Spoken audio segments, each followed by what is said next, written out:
19 और 20 अगस्त वो तारीख है जिस दिन देश की सियासत में एक बड़ा सियासी फेरबदल हो सकता है, क्योंकि इस दिन संघ की दिल्ली के अंदर एक बहुत बड़ी बैठक होने वाली है। संघ के बड़े बड़े चेहरे इस बैठक में शामिल होंगे। खुद संघ के प्रमुख मोहन भागवत भी इस बैठक में शामिल होंगे। और गौर करने वाली बात यह है कि बैठक पीएम मोदी की जो संसदीय दल की आज जो बैठक होने वाली है, जिसमें एनडीए की तरफ से उपराष्ट्रपति का उम्मीदवार कौन होगा उस चेहरे पर मोहर लगेगी, उसके ठीक एक दिन बाद हो रही है। मतलब 19 और 20 अगस्त को कुछ घंटे बाद यह बैठक होगी।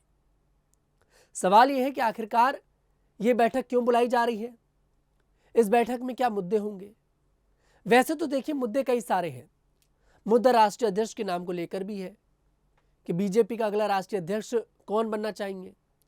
मुद्दा ट्रंप को लेकर भी है। ट्रंप लगातार जो भारत पर टैरिफ लगाते आ रहे हैं, उससे मोहन भागवत जो है वो खुश नहीं है। और मुद्दा यह भी है कि आज से ठीक एक महीने बाद प्रधानमंत्री मोदी यानी कि 17 सितंबर को पीएम मोदी का जन्मदिन है और इस दिन प्रधानमंत्री मोदी 75 वर्ष के होने वाले हैं।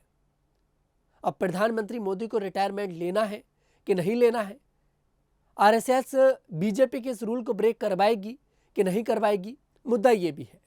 और खुद मोहन भागवत 11 सितंबर को 75 वर्ष के होंगे। मोहन भागवत खुद रिटायरमेंट लेंगे कि नहीं लेंगे।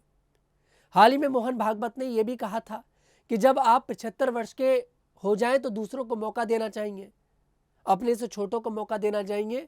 75 वर्ष के बाद रिटायरमेंट का समय आ जाता है।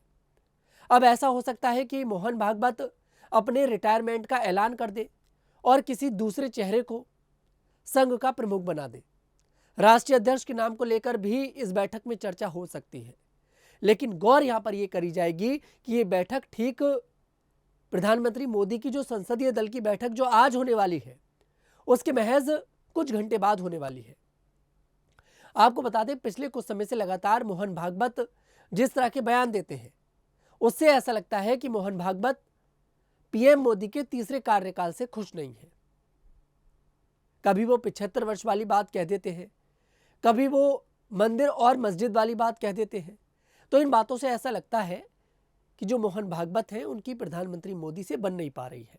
इस बार पहले के जो कार्यकाल थे वो अच्छे रहे, लेकिन इस बार जो तीसरा कार्यकाल है उसमें थोड़ी सी दिक्कतें आ रही हैं। और उसका सबसे बड़ा उदाहरण ये है कि जो पार्टी करोड़ों कार्यकर्ताओं की पार्टी है, भारतीय जनता पार्टी, वो पार्टी इस बार एक राष्ट्रीय अध्यक्ष नहीं चुन पा रही। जेपी नड्डा का कार्यकाल बहुत टाइम पहले देखिए खत्म हो चुका, पिछले साल ही खत्म हो चुका था, लेकिन उसको बार बार आगे बढ़ाया गया।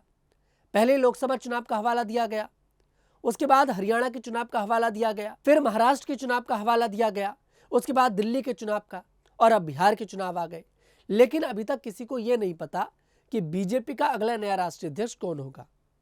उसके बाद उपराष्ट्रपति जगदीप धनखड़ ने अपना देखिए इस्तीफा दे दिया। अब चर्चा यह होने लगी कि उपराष्ट्रपति कौन बनेगा। तो बीजेपी के लिए पहली चुनौती यह हो गई कि पहले हमें उपराष्ट्रपति चुनना है।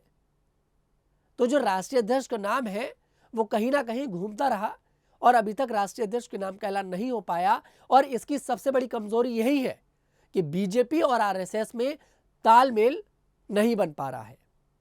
मोहन भागवत किसी और को चाहते हैं, प्रधानमंत्री मोदी और गृह मंत्री अमित शाह वो किसी और को चाहते हैं, और ठीक एक नाम पर मोहर नहीं लग पा रही है। वैसे तो राष्ट्रीय अध्यक्ष को लेकर कई सारे नामों की चर्चा हुई, लेकिन किसी भी नाम पर कहा जा रहा है कि आरएसएस और मोदी शाह एक नाम पर देखिए ये लोग तय नहीं कर पा रहे कि हाँ, इस व्यक्ति को राष्ट्रीय अध्यक्ष बना देना चाहिए।